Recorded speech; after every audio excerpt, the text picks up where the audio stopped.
So, Moss, who's played the game? Now, this is what really surprises me. It's actually a very small developer, Polyarc, and it's actually a very small kind of slice of the game areas because it's VR and it's kind of independent. So, being able to talk about this is really, really great because I love the score. I love the game so much. Just that one picture should give you an indication of just how kind of amazing and magical the game is.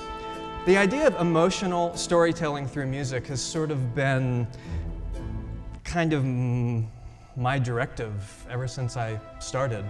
I just love the idea of telling a story through the music.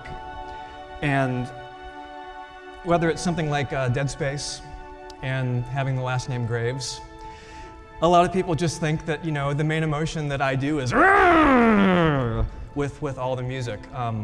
It was really, really nice to be able to do something like this that's kind of the opposite of that. In fact, when the audio director called my wonderful agent, Cheryl Tiano, looking for a composer, and she suggested my name, his kind of visceral response was, "Oh, no, it's not that kind of a game." Just not exactly known for this kind of music. So the emotions I was going for here is kind of the opposite of maybe scaring you to death or making you feel like you need to run for your life while you throw the controller at the television and hide behind the couch. We really wanted to have emotions that forged a relationship between Quill, the little mouse you saw, and the player. This game, unlike any other games I've seen, you're a third-person character in the game. So Quill actually sees you and reacts to you and gives you little high fives and does instructions, and she signs to you in American Sign Language. So it's very important from the beginning to have the music really emphasize that kind of relationship and kind of go with the most important emotions that make it a really strong connection. Now, having an emotional connection isn't new. Lots of games do it. But because of that third-person presence you have in the game, I thought it was really, really important, and so did Steven, the audio director, to form a bond with Quill so that she can trust you, because you're literally, with your thumb, leading her through the world, and she can see you and interact with you. So having trust through protecting her is sort of how you communicate and journey through the whole entire game. But it's also a beautiful world with lots of history and wonder and mystery. So we wanted the music to do all of that as well. And I really like the idea that the music felt as old as the world Quill was living in. There's all kinds of unspoken backstory with the game itself. There's these things that you see, very much like any great fantasy book or film. There's a lot of history there that you can just walk by and ignore if you want to. But I love the idea of having the music be able to play to that sense of history. The music is something that's been there for a really, really long time.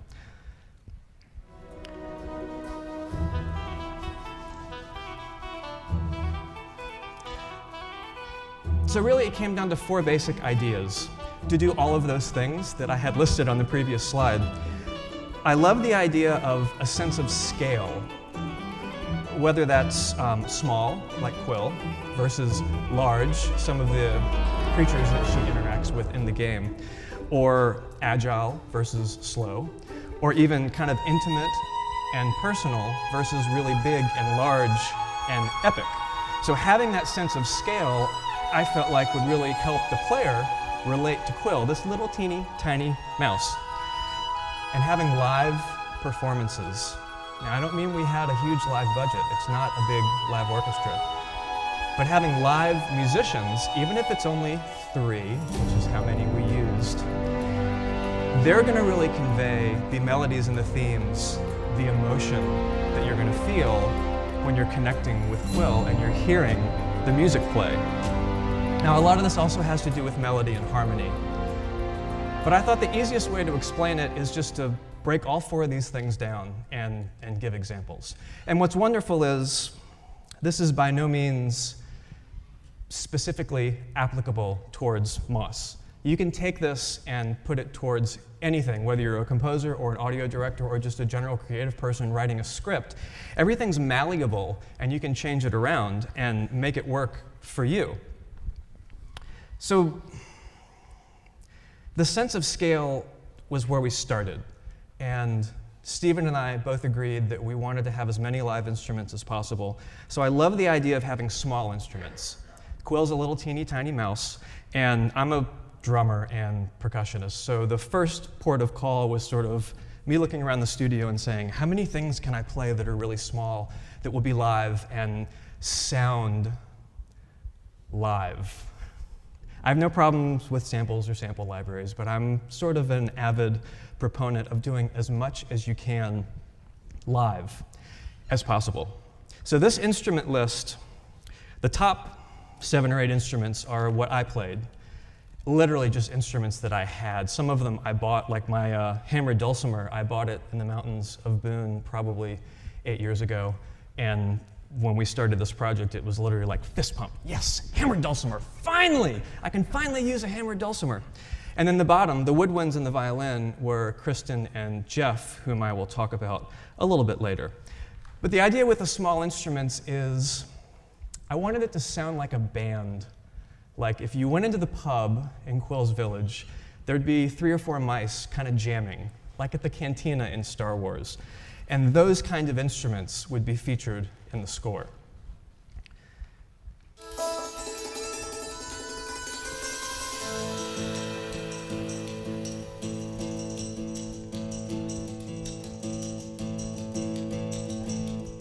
So this is just the live instruments from an action cue, a combat cue.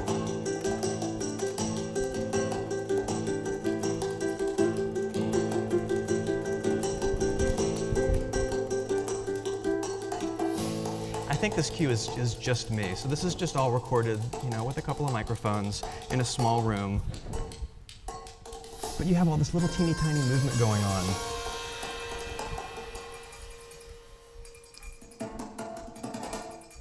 And it contrasts with kind of the bigger, more epic sort of sounds.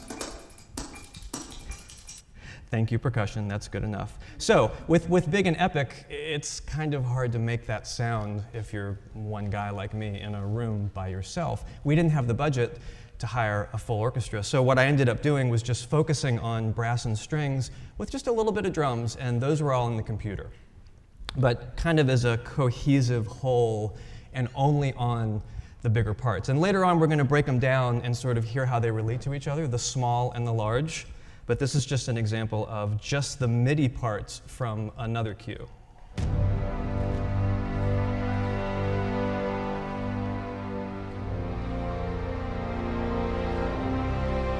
Is it loud enough?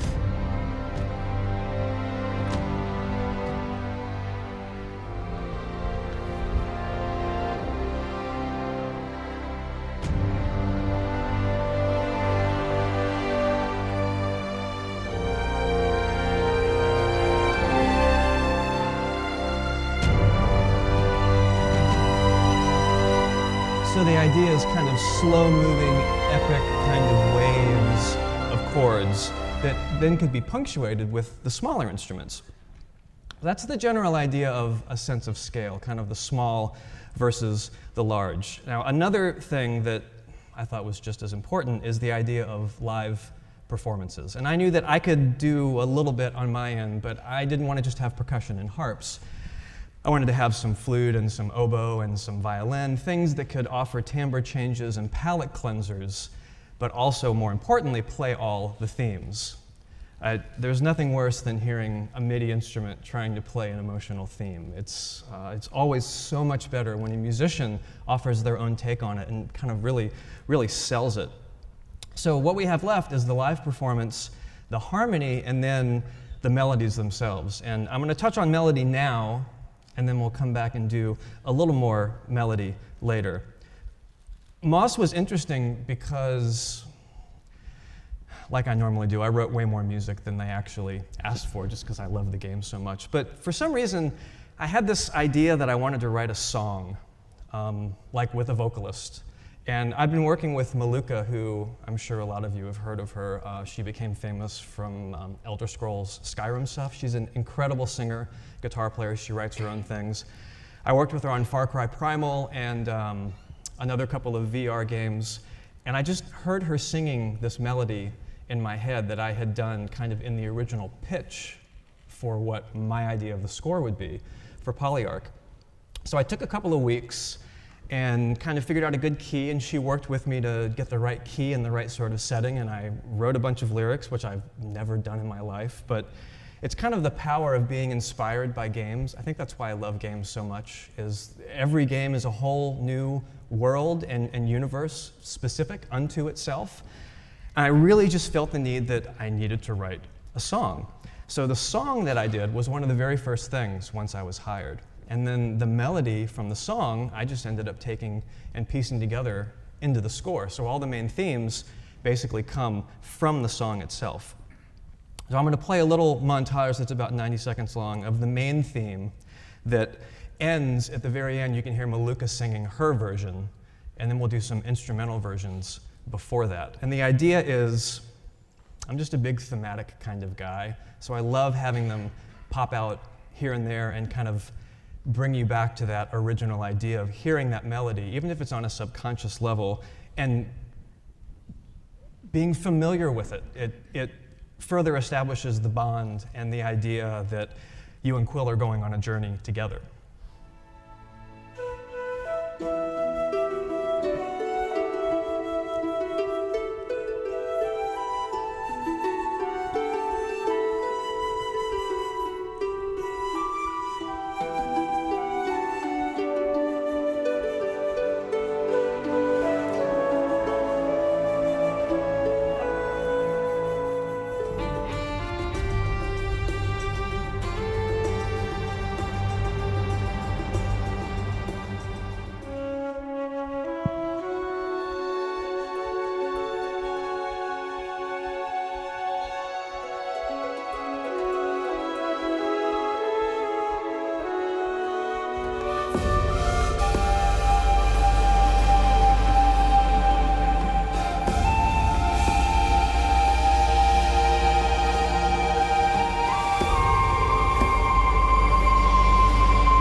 Darkwood falls before me, with broken bow and blackened leaf.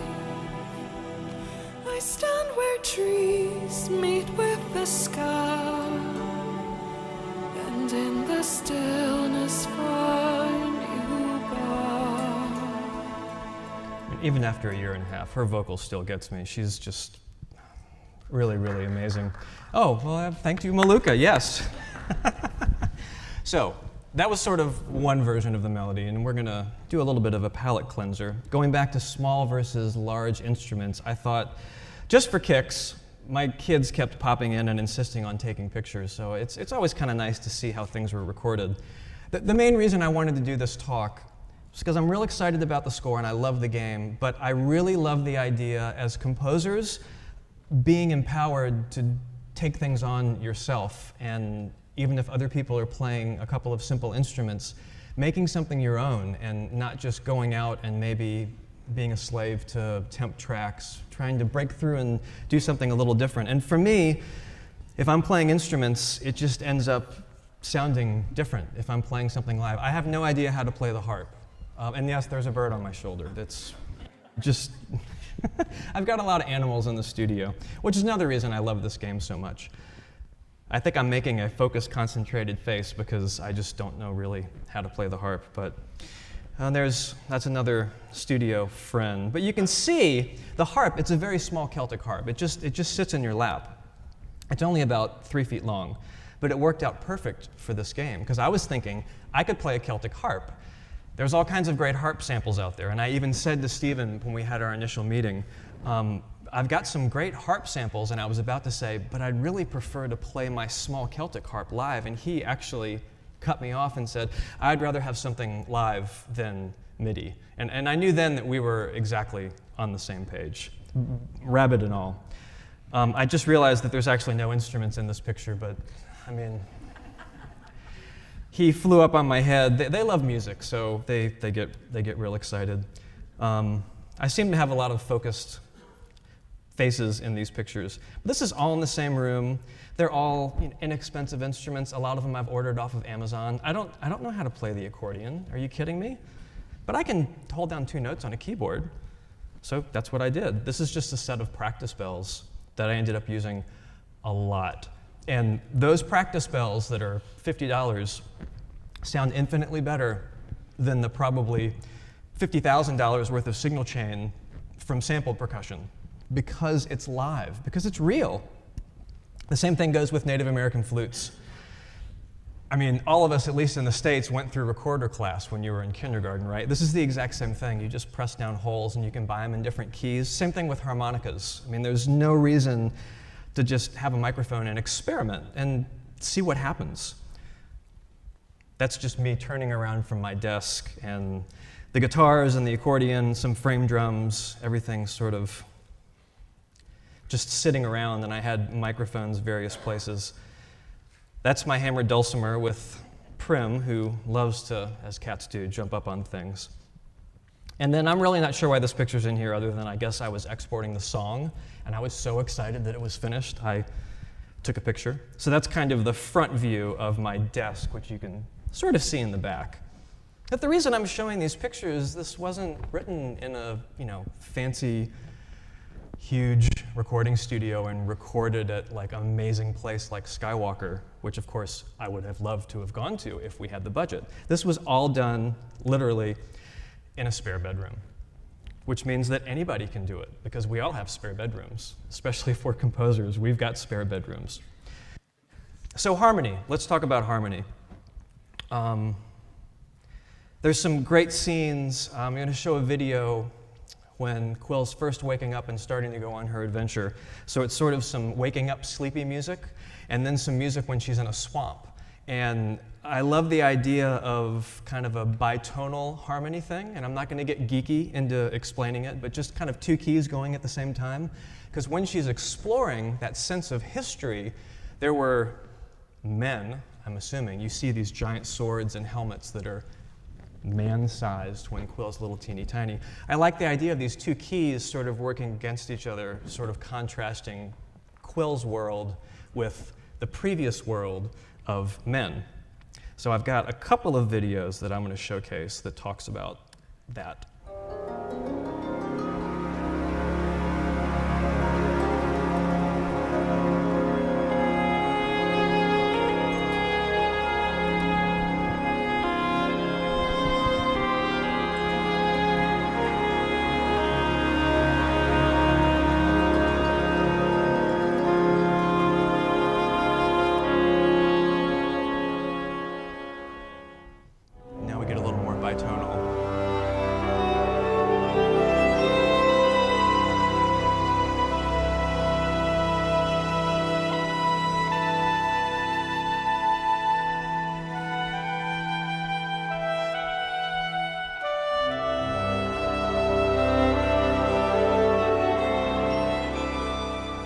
And for the composers out there, having those kind of extended jazz chords to me really lends itself to sort of fantasy. I've always wanted to write something like that, but I've never really been allowed to, because it's been for an action game or a scary game. So I jumped at the chance to do something like that. Now the next 2 videos are more about exploration and fighting, but I did not want it to be sort of your typical exploration and fighting. So it's more adventurous and leaning a lot towards the live instruments. Here's kind of a low combat explore example.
So yeah, what do you guys think about the combat? No, that doesn't. Did that really fall into everything that I was just saying? That's actually a trailer track that came out like 2 weeks ago from, well, I don't remember from where. That is the. There's nothing wrong with the trailer track. I write trailer music like that all the time. But for this particular game, that was the exact opposite of what we wanted to do. And hopefully there was a severe disconnect when I started playing that music. So here's the actual music that I wrote for combat. And one of the reasons I wanted to play that is the combat track, the first one I did, was actually in a major key. Which, if you're not musical, basically major means happy, and all combat music is always minor, which means sad and dark and aggressive. And I wanted it to be in a major key, and honestly thought that it would get punted from Polyarch because it's in a major key. But all the reasons I thought maybe they wouldn't like it were all the reasons they ended up liking it. So watch this again and compare it to sort of what you felt when you were watching this little tiny mouse that's like this big battle these little tiny robotic clockwork bugs.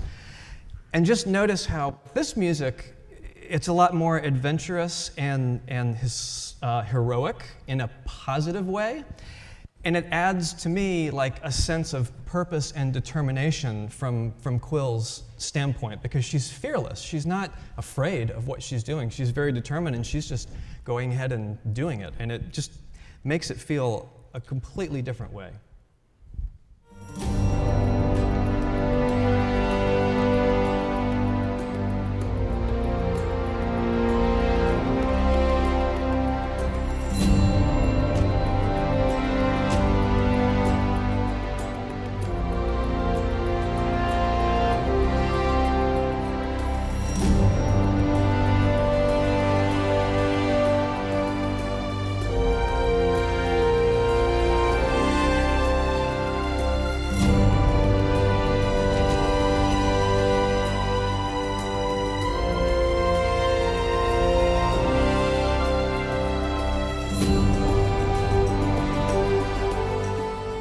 It's like a completely different game. It has this feeling of hope, and I'm really glad that Polyarch and I agreed and I was able to move forward with that. But it wasn't just I'm going to make the combat music major and it's going to be awesome and let's see how it goes. It was very much like, I don't know if this is really going to work.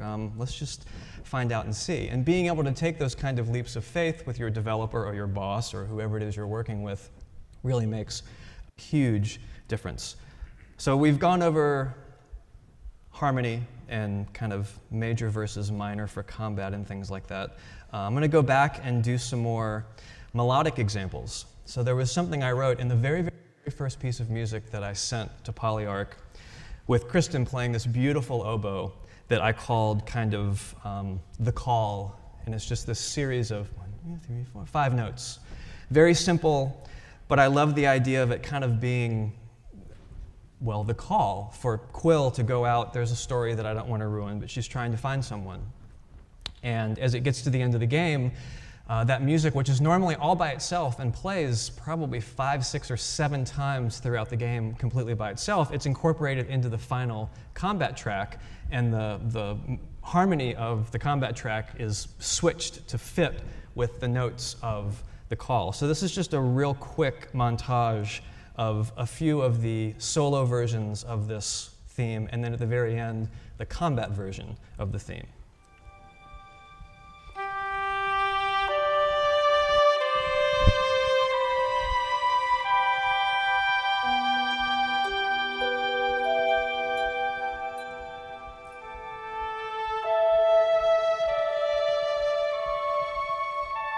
That's a different version in a different key.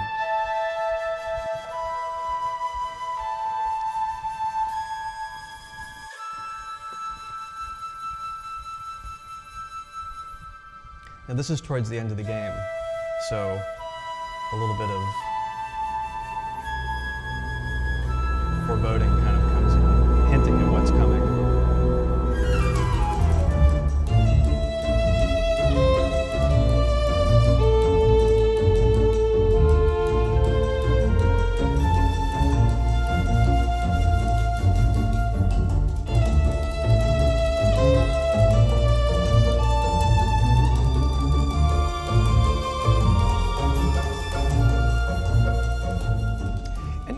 lot of this, I think, is more subconscious than anything else for the player. They're playing along and they hear bum, bum, bum, bum, bum. Oh, I recognize that a little bit. I'm not necessarily pointing out any major plot points or anything. Just having something to kind of hang your coat on or hang your hat on, musically speaking, is always nice, especially in the middle of kind of combat, frenetic, fast, forward, emotional kinds of cues like that. So I've got one more example of melody, and this time I'm starting with the chorus of the song with Maluka singing, which the first line is "Darkness Falls." And this was also part of my original pitch. It's sort of a two-part call and answer, because I love the idea of Quill and then you as the third person presence in the game. Quill sort of calls, well, let's say Quill asks a question, and then you as the player sort of answer it. So Maluka will sing, but then after that, it's always done by two instruments, two live instruments as well. And there's a variation at the very end that I kind of snuck in there. See if you can, well, I'll just play it. Darkness falls across land and black sea. I can hear your call.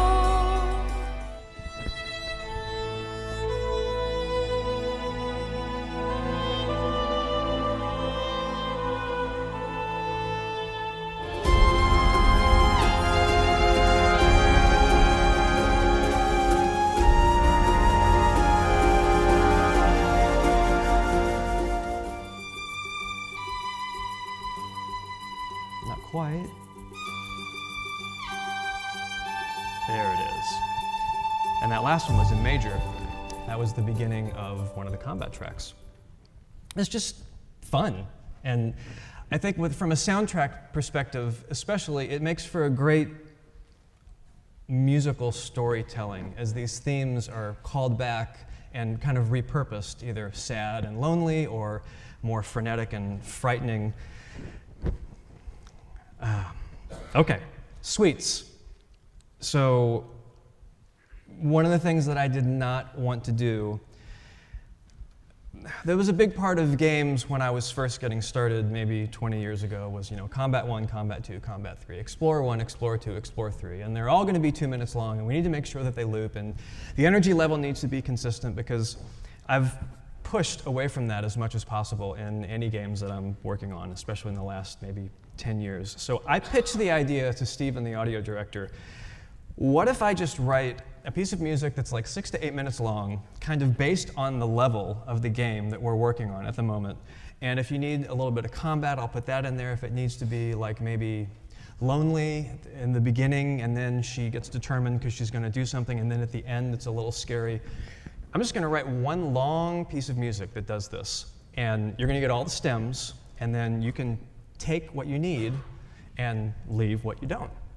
And what I like about this is it kind of creates a through-composed sort of score. There's no loops, really. It's all about the music kind of constantly moving forward. And having that sense of forward motion, I think, is really important, especially in games. When music loops, it really kills me. So just for kicks and to keep everybody alert, I got a couple of screenshots here of some of the suites that I've done. And what's really great is the way the suites were done, I just put them on the soundtrack. So each track is one of the individual suites, unedited, not really messed with, just thrown straight on the soundtrack. There's another example. And the live stuff is all at the top, and then the MIDI stuff is down at the bottom. And what's nice is I was able to spend a couple of days on these suites and then send it off and then hear these wonderful versions of different parts of the suite implemented into that level in some very creative ways that honestly I don't think would have happened if it had been like, okay, and 2 minutes in we need a stinger that does this, and then the music needs to be more like this, and make sure that it loops so that when the combat, we were really going for more emotional gestures than specific, detailed, granular implementation. So this is one of the faster cues. That's all the live stuff.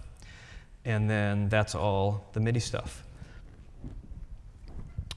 So I'm going to play a cue, And we're going to sort of divorce the MIDI from the live and talk about how they balanced.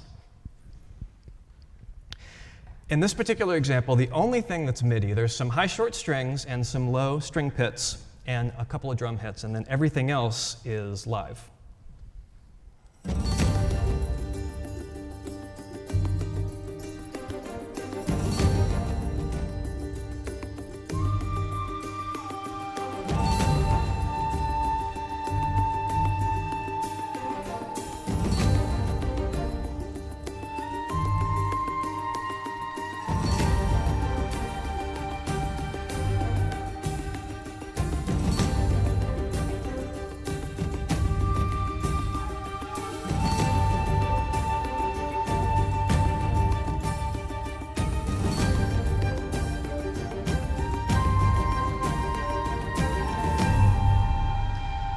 And the idea is this is a lower form of combat, so I felt like it was okay to kind of have the live instruments be at the foreground and the big epic instruments were a little more towards the background. So that's all the live stuff, and from top to bottom, I believe it's ethnic flute, dulcimer, little metal taps, ukulele, some acoustic guitar tracks, suspended cymbal tapping, a gong, which, by the way, the first thing I ever recorded was gong for Tomb Raider.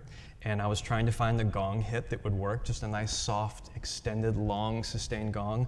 All my samples couldn't work, and I thought, I've got a gong, I have a microphone, and I recorded it, and it was like the best sounding gong I'd ever heard. Again, samples are amazing, but it's nothing compared to the real thing, even if you're just, big beater on a gong. So here's just the live mix.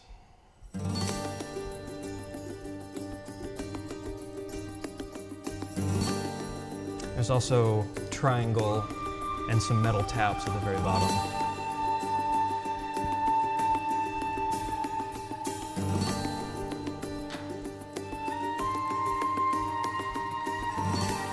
But really, the live instruments, the small instruments, the pub band, they're kind of the core of this track. Now, if we go to the bigger version where it gets a little more epic and actually turns into major, it's got a much bigger feel to it. So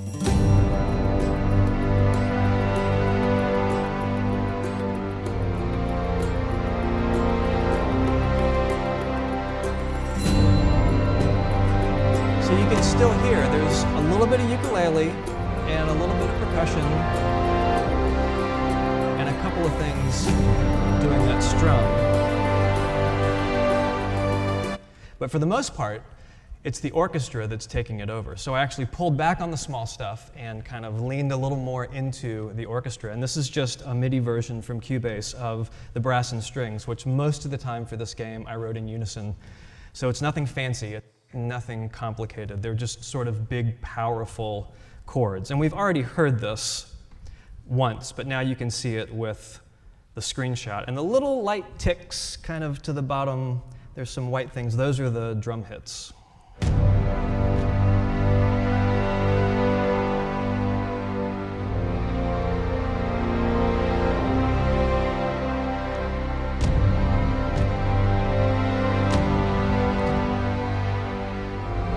So the idea is let them do their job, and I don't need violins being real busy and actiony or anything like that, because I've got all that with the live instruments.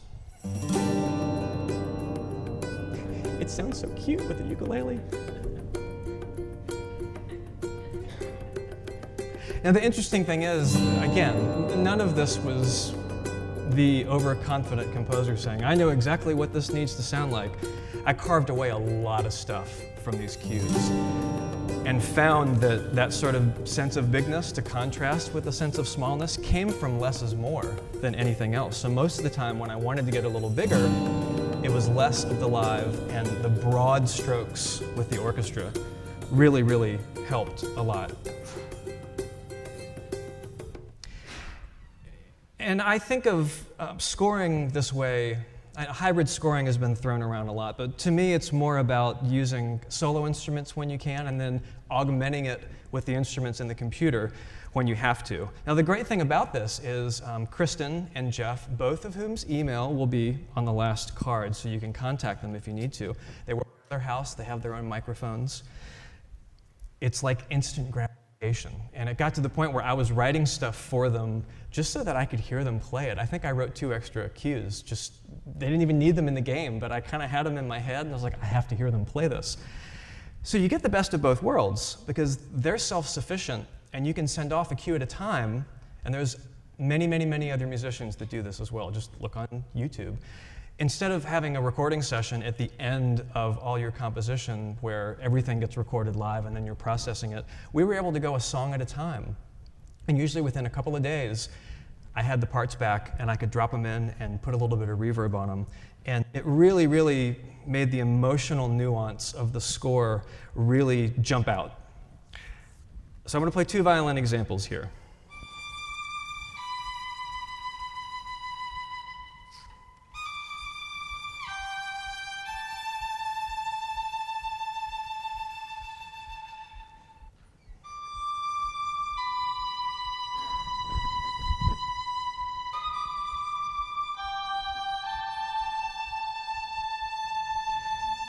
So the first one was very lively. It had a beautiful vibrato. The transition between the notes like really kind of tugged on the heartstrings a little bit.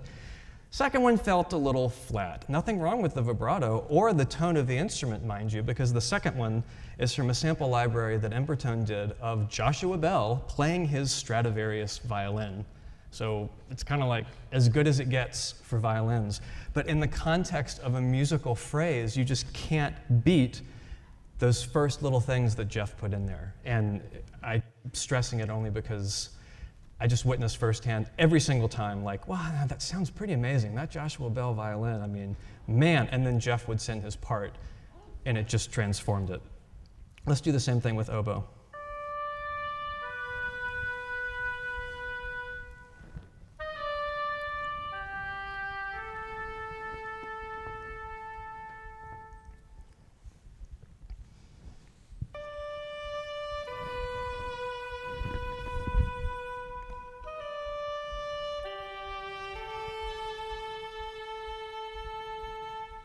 Now, it's kind of quiet from where I'm listening, but, oh, still playing.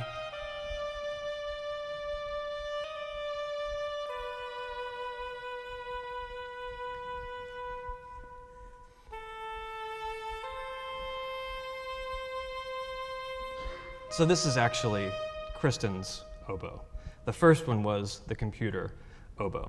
And this is one of those things where the PA is not the best in the world, but it's so much different. Her expressive vibrato and the way she transitions between notes, it's just, even for a simple solo instrument like that, and these are instruments that were sampled and recorded by amazing musicians in amazing studios, it just all goes down. Sample libraries, you know, the notes have to be a certain way, and all the massaging in the world just doesn't do what a live performance can do. This is my last example, and I really, really love this because this is a very fast combat track. And I did a screenshot here because I loved how it looks like little mice feet. So what I'm going to do is play the MIDI version first, because I had a MIDI version that I sent to Polyarc, and they usually everything was just like, sounds great, can't hear the live version. But listen to the MIDI version, and this is the MIDI version first, I promise you. And it sounds amazing. It sounds like the flute player's just going, like sitting back and totally nailing it. But that's not what I was going for this. So here's MIDI.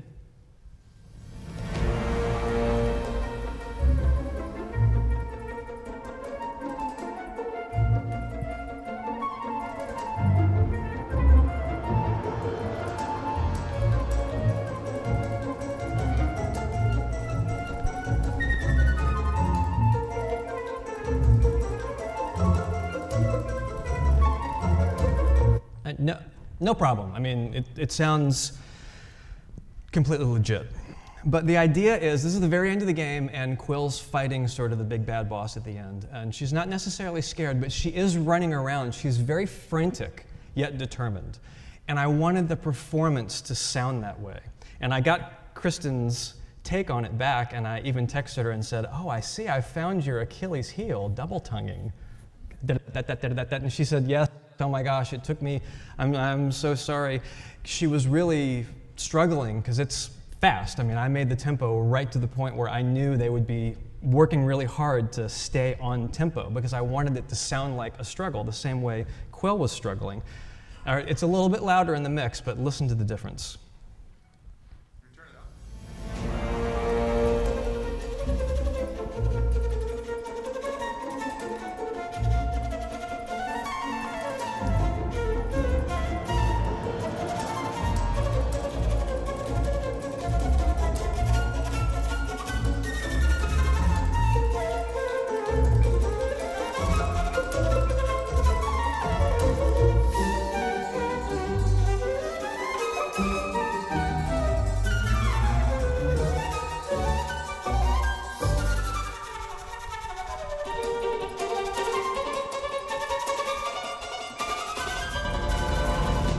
So what she was embarrassed by, and she probably will hate that I even pointed this out, but she's not here, so there you go. That struggle was exactly what I needed. And Jeff's violin was also like really, really fast, and it would lag and push, and in a very human, natural sort of way. Sounded like he was trying to keep up with the track, and that's what I was really going for. This is just a very simple example of all I sent them. There's 2 MP3s. One has just the solo instrument, and one has the band without the solo instrument, and a MIDI file. That's it. I'd send them that, and I'd get back this. And it was so much better. I mean, instant gratification, mixing cues, and feeling so great, like the elevated performances, really made all the difference in the world.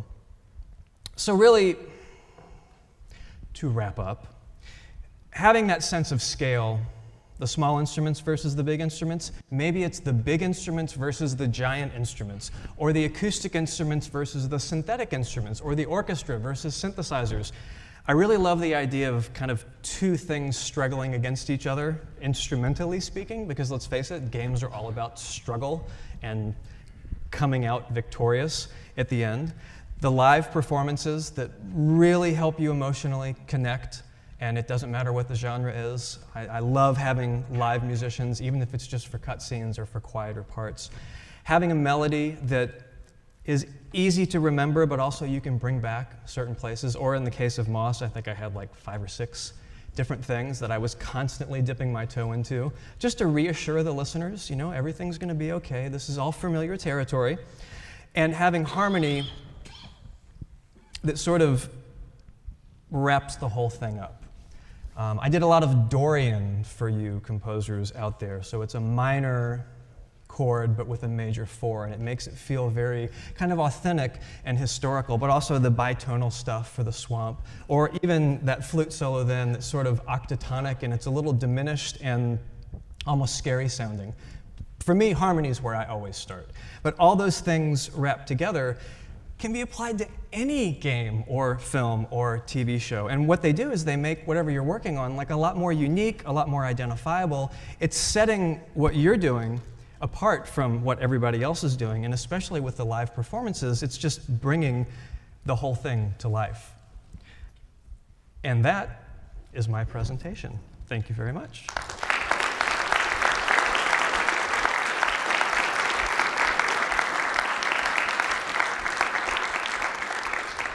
And Quill says thank you too. I mean, she's so adorable.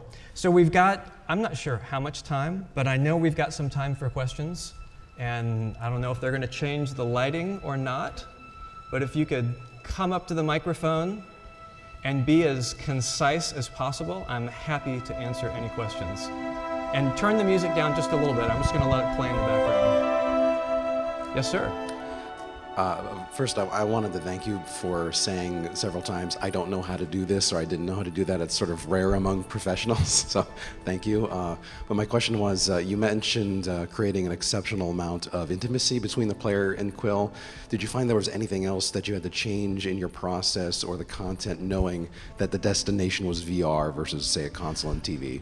So the general question is, did VR make a difference in my approach to the score? And it did not, honestly. It's probably the third or fourth VR game I've done, and there's spatial audio and all kinds of cool stuff you can do with music in VR, and I've done it before in other games. But for this, from the very beginning, Steven and I both agreed that the music should just be part of the story. We didn't want to rely on any sort of gimmicks or gags to highlight musical examples. There were no radios or musical making sounds in the game. We wanted the music to sort of be in the background and in a very positive way and score the journey very gently without being too much in your face. Yes, sir. Who's next? Hi, thanks for all your personal pictures and the room and everything. That was pretty cool. I wanted to ask, when you do use samples or virtual instruments or maybe even synthesizers, do you go the extra mile and use any techniques to enhance that and make it less digital, or is there stuff you do to make it sound more unique when you do use them? Yes, so usually when I do use samples, and in this example for the score, I've got all the sample libraries, and usually I end up picking a couple of different ones that are going to highlight what I'm looking for. So in this particular case, it was just brass and strings with a little bit of drums, and I used two different brass libraries, Spitfire brass and Berlin brass, and I used them together because I just liked the way they sounded. And same thing with the strings. I used the Spitfire chamber strings and the Cinematic Studio strings. One's sort of light and small, the other's a little more dark and has a real beautiful vibrato. So I blended them all together in the hopes of, first of all, covering up any inconsistencies that just sample libraries by nature have, but also kind of making a unique string or brass sound that people who are in the know wouldn't go, oh, here you're using Spitfire brass there, or whatever, to make it sound more live. And then yes, there's a little bit of EQ and maybe some compression and some reverb, of course. I'm a big fan of reverb kind of on the stem side of things. So everything had a little bit of reverb. And I go over actually a lot of that on my YouTube channel, which is up on the screen, talking about reverb specifically to Moss. So if you want to know more, you can find way too many hours of me babbling on about that on YouTube. Thank you. Hello. Out of a lot of the composers that have talked at GDC, you're one of the most enthusiastic, and it seems like you like the game a lot. It's really great. And on that note, it might be hard to answer this question, but are you at liberty to talk about perhaps a project you didn't particularly like and how you dealt with that? Well, I feel privileged to be able to get really excited about the projects that I work on, and honestly,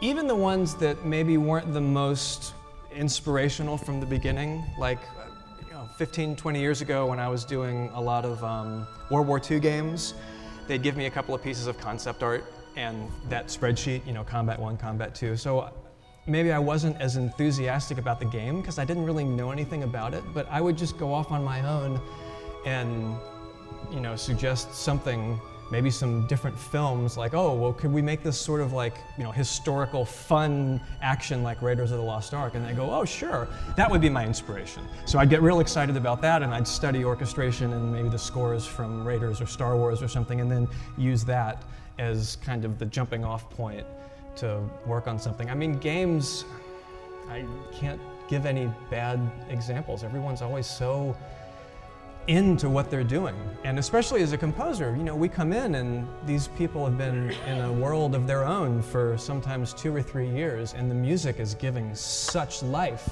to the game. So to have that privilege to be able to work with them and kind of elevate it beyond what it was before you came in, it's hard not to get excited. I appreciate your comment, thank you. All right, thank you. Yeah. All right, Jason. Beautiful job. Thank you, Marty. And Stephen Howdy, one of my favorite people. I'm so Yeah. happy you guys worked together. Just a great job. One of the things I was wondering, and possibly because you come from a percussion background, to what extent do you work with rubato as your basic underlying? Do you ever have rubato with real breathing between things? So, what I know what's difficult about that is how do you get a click track that then you can send out to somebody else? But how are you with the idea of rubato? No problems with it, and rubato for me is more about just when it's needed musically. A lot of this score, it wasn't necessarily needed, although there were some parts where it would slow down, and I would even say Kristen had a lot of the solo parts where the tempo would slow down, and I'd say to her, at the end of a phrase, don't pay attention to the click, just play what feels good, and I will make the music fit around what you do. So it's not something I'm against, but yeah, as a drummer, I lean towards the constant sort of thing. But with the slower stuff, I love rubato. Yeah, it's just that I feel like sequencers, even when you're working with outside people and you're doing stems, it's so much easier to have the steady The absolute click. tempo, so yeah. you sort of like forget about that other side of music that can. I know. Well, it's have just all like, conducting. The first time I Exactly. conducted something live, Yeah. I couldn't believe how responsive the orchestra was to what I was playing. It's like, oh, I can slow down here and now I can speed up, and man, I should have done this in the game. Yeah, I'm right there with you. All right, well, nice job. Thanks. Mine's less of a question and more of just a thank you. I'm a big DM for Dungeons & Dragons, and Moss is my go-to for softer character moment backing tracks. So thank you. That's great. Well, thank you very much. Yes, sir, last but not least. Hello. Thank you for the talk. Excuse me. I particularly like the bit about extended harmonies from jazz kind of like bleeding over into this fantasy setting. And I wondered, if there was an alternate universe where Moss had no need for mass appeal or to make any money, is there a version of the soundtrack that is like Arnold Schoenberg, like prepared piano, John Cage, Anton Webern, like very small, silent, concise, and atonal, that maybe it would be a direction you tried to pitch? Maybe if it's all based on the gameplay, right? Those extended harmonies and the bitonal thing were all in the swamp, and my wife, when we first got married, her friends were like, "Oh my gosh, Jason's a composer. That's amazing. He must have written so many pieces of music for you." And she laughed and said, "I couldn't afford him because I've never done anything that wasn't like a job." So while part of my brain, and I come from a 20th century classical background from school, that's why I fell into Dead Space so easily. It's just like, I'm going to make a 12-tone row and get them to play lots of sounds. This is going to be great. But for Moss, I don't need a 12-tone row or lots of sounds. It was all about connecting to nature and those kind of small sounds. So yeah, maybe if there was a boss that was,